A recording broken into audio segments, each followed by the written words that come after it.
Assalamualaikum warahmatullahi wabarakatuh. Mudah-mudahan kebaikan, rahmat dan ridha Allah masih beserta kita semuanya, khususnya bagi umat muslim yang masih menjalani fase 1 Ramadan tahun 2020 ini. Atas pertanyaan rekan-rekan semua dan dalam beberapa kesempatan sudah kita kaji bersama dan mungkin bisa menjadi keresahan kita bersama, akan tetapi kita harus tetap tenang, yaitu berkaitan dengan virus wabah corona ini sendiri. Dalam kesempatan kali ini saya mencoba ingin mengupasnya dalam perspektif ketauhidan itu seperti apa, khususnya kepada rekan-rekan Al-Hikmah yang sudah sering kita bahas, dan juga dalam kesempatan yang ketika kita masih face to face buat ketemu, kita sering membahas dalam hal pertama dan utama kita sebagai hamba Allah muslim, khususnya dalam penyikapan kali ini, ketauhidan, al-hikmah, dan bagaimana penyikapan kita. Nah, ini pertama kita harus dudukkan bersama. Kita harus tetap tenang dan juga tidak boleh panik dan harus tetap waspada. Salah satu penempatan hati dan pikiran kita, salah satunya saya teringat salah satu ayat di Quran Al-Fajr ayat 27 dan seterusnya. Salah satunya, ya ayyuhanasul mutmainnah irji'i rabbiki ila radiyah maradiyah. Mutmainnah ini sendirilah yang harus kita landaskan dan kita harus tanamkan dalam diri kita, bahwa apapun kita harus tetap tenang dalam setiap kondisi apapun. Dan tentunya qada ataupun qadar yang sudah ditentukan oleh Allah Subhanahu wa Ta'ala, segala sesuatu yang diciptakan di dunia ini tidaklah sulit bagi Allah untuk menciptakan apapun, termasuk jenis sakit itu sendiri, ataupun nanti ketika sudah waktunya juga akan dicabut.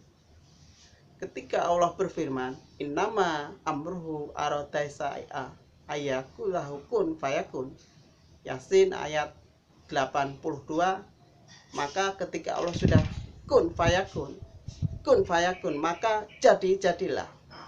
Ketika dicabut, ketika sudah waktunya, nanti juga akan dicabut dengan batas waktu yang Allah kehendaki itu sendiri.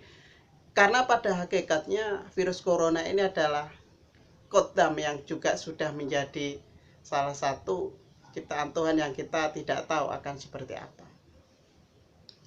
Hikmahnya seperti apa? Berbicara hikmah, tentunya kita harus memposisikan diri pada diri kita masing-masing, sesuai kapasitas dan bidang masing-masing kita akan seperti apa. Itu yang harus kita renungkan. Ketika kita menghasilkan renungan yang positif, hasilnya akan produktif. Sebaliknya, kalau kita perenungan yang negatif, akan menghasilkan kontraproduktif. Nah, apapun itu, buat rekan-rekan semua, khususnya rekan-rekan Al-Hikmah dimanapun berada, pada fase inilah kita sebagai hamba Allah Subhanahu wa Ta'ala harus mampu menempatkan diri dalam penghambaan itu sendiri sebelum menyikapi dalam berbagai hal. Husnudon, berbaik sangka dan berpositif thinking, itu adalah hal yang utama, salah satu yang harus dijalankan. Tentunya kita masih ingat salah satu inti dari Quran surat Ali Imran ayat 191, bahwa Rabbana ma khalaqtana hadzal batila. Allah tidak sia-sia menciptakan segala sesuatu yang ada di dunia ini, termasuk salah satunya adalah virus corona itu sendiri. Nah, penyikapan kita harus, salah satu saya katakan tadi adalah berbaik sangka. Kenapa berbaik sangka ini salah satu menjadi energi positif, bahkan imun yang terbesar dalam tubuh kita? Tentunya kita harus renungkan bersama itu sendiri. Dari Abu Hurairah, khususnya dalam hadis qudsi yang diriwayatkan oleh muttafaqun alaihi, di sana saya masih ingat berkaitan dengan prasangka ini sendiri, yaitu qala Allah azza wa jalla anna ingdadona abdibi aku Allah, karena pengganti dalam hadis qudsi akan sesuai prasangka hambaku. Nah, pada fase ini kita harus pahami bersama dalam penyikapan kita harus seperti apa. Sebagai analogi kecil saya sampaikan, kita memandang buah durian ataupun buah rambutan, tentunya kita akan berprasangka, waduh, itu buah apaan? Tetapi dalamnya subhanallah, itu luar biasa. Sebaliknya kalau kita memandang buah kedondong, seolah-olah tampak bagus, tapi coba dalamnya. Nah, ini sekedar analogi kecil saja dalam penyikapan yang saya katakan tadi berkaitan dengan husnudon itu sendiri. Hikmah terbesar sebenarnya apa? Kita tidak bisa bayangkan bumi ini kan masih ada 7 lapis bumi, 7 lapis langit. Kita berada di dalam galaksi Bima Sakti, masih banyak ribuan dan miliaran galaksi yang ada di dunia ini.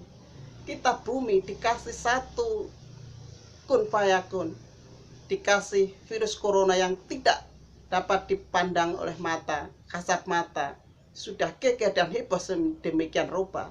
Nah, makanya kita harus patut introspeksi diri, muhasabah diri, dan tentunya harus menempatkan posisi kita seperti apa. Begitu besar Allah itu dan Tuhan kita semua. Allah Akbar tentunya. Nah, mumpung masih satu fase Ramadan di bulan suci ini, masih fase bulan rahmat, hanya dengan rahmat Allah lah kita akan sampai pada ini wajah tuh wajah iya. Penyikapan kita seperti apa? Ada 3 hal, salah satunya yaitu dengan zikir, amalan, dan doa. Berkaitan dengan zikir ini sendiri ada 3 hal, zikir jali, kafi, dan hakiki. Berkaitan dengan zikir jali yaitu lisan kita. Nah, apapun yang bisa dilakukan dengan lisan kita, ribuan kali lakukan. Ketika bisa istighfar, lakukan. Ketika bisa salat Nabi, jalankan. Ketika kalimat tauhid, maka kerjakan. Nah, apapun yang sudah dilakukan, apapun sekecil apapun lakukan. Nah, itu dari berkaitan dengan zikir. Berkaitan dengan amalan ataupun dengan doa, pada sisi lain insya Allah amalan dan doa ini nanti akan saya jelaskan. Bahwa amalan dan doa ini saya analogikan kita setiap amalan istiqomah, dan doa kita ibarat kata kita sudah menanam sebuah pohon, dan pasti ketika kita sudah melakukan, pohon itu akan tumbuh rindang. Berkaitan dengan buahnya akan seperti apa, itu hak prerogatif Allah. Nah, pada fase ini khususnya kita masih di bulan Ramadan, kita harus memperbanyak khususnya sekali lagi zikir, amalan, dan doa, khususnya doa tolak bala agar virus corona ini juga bisa lenyap dan juga bisa hilang dari muka bumi ini. Kapan, seperti apa, dan bagaimana caranya, wallahu alam. Ataupun kalau sering kita bahas tentunya di dalam kajian lain nanti insya Allah kita akan bahas. Demikian sedikit yang sudah saya sampaikan berkaitan dengan ketakutan, hikmah, dan penyikapan terhadap virus corona ini. Mudah-mudahan bisa menjadi reminder kita, bisa menjadi muhasabah diri kita, khususnya saya sendiri dan juga kita bersama. Kita sama-sama belajar bareng, usikum wa nafsi bittaqwallah. Mudah-mudahan bermanfaat. Assalamualaikum warahmatullahi wabarakatuh.